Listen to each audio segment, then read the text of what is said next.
अनुसूचित जातीच्या आरक्षणाचे उपवर्गीकरण करण्याचा शासनाने जो घाट घातला आहे तो तात्काळ थांबवावा या एकमुखी मागणीसाठी सोलापूर शहर आज एकवटलं. आरक्षण उपवर्गीकरण विरोधी कृती समितीच्या वतीने भारतीय संविधानाचे शिल्पकार डॉक्टर बाबासाहेब आंबेडकर यांचे नातू सरसेनानी आनंदराज आंबेडकर यांच्या नेतृत्वाखाली एक विराट मोर्चा काढण्यात आला आणि या मोर्चाने शासनाच्या दुटप्पी धोरणाला जबरदस्त हादरा दिला. मोर्चाची सुरुवात झाली ती न्यू बुधवार पेठेतील डॉक्टर बाबासाहेब आंबेडकर उद्यानातील पुतळ्यास अभिवादन करून. तिथून हजारो आंबेडकरी अनुयायांचा जनसागर पुढे सरकला. छत्रपती शिवाजी महाराज चौक, मेकॅनिकल चौक, सरस्वती चौक, पार्क चौक, प्रत्येक चौकातील डॉक्टर बाबासाहेब आंबेडकरांच्या पुतळ्यास अभिवादन करत हा लढाऊ जनसमुदाय जिल्हाधिकारी कार्यालयासमोर धडकला आणि तिथे झालेल्या जाहीर सभेतून या मोर्चाची सांगता करण्यात आली.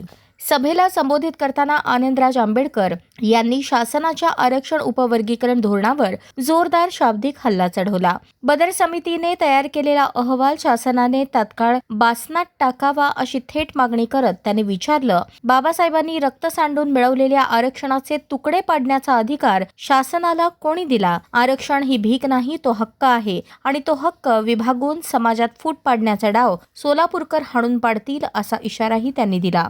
लाखोच्या संख्येने लोक इथे जमलेली आहेत आणि मला सरकारला सांगायचं आहे की तुम्ही किती विधानसभेत ताकदवान आहे याच्यापेक्षा जंतर मंतर मध्ये दाखवलंय की जनता सुप्रीम आहे आणि जनता जेव्हा रस्त्यावर येते तेव्हा भले भले खाली चारी मुंड्या चित होतात. त्यामुळं माझं फडणवीसांना आव्हान आहे की तुम्ही जबरदस्तीने आमच्यामध्ये हे उपवर्गीकरण करू नका.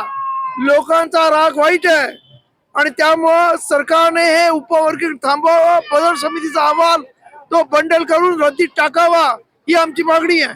आमचं म्हणणं आहे की हा फक्त सोलापूर नाही, मी आतापर्यंत अनेक ठिकाणी म्हणजे परभणी असेल, लातूर, जालना, मुंबई प्रचंड मोठे मोर्चे निघालेले आहेत. लोकांचा आक्रोश आहे की आम्ही एकसंघ आहोत, आम्हाला एकसंघ राहायचं आहे आणि तरी सुद्धा जर हे सरकार ऐकणार नसेल तर मग सरकारला या जनतेच्या रोषाला पूर्णपणे म्हणजे जनतेचा रोष मग रस्त्यावरती जर एकदा बाहेर पडला तर आपण पाहिलं जंतर मंतरला काय झालं.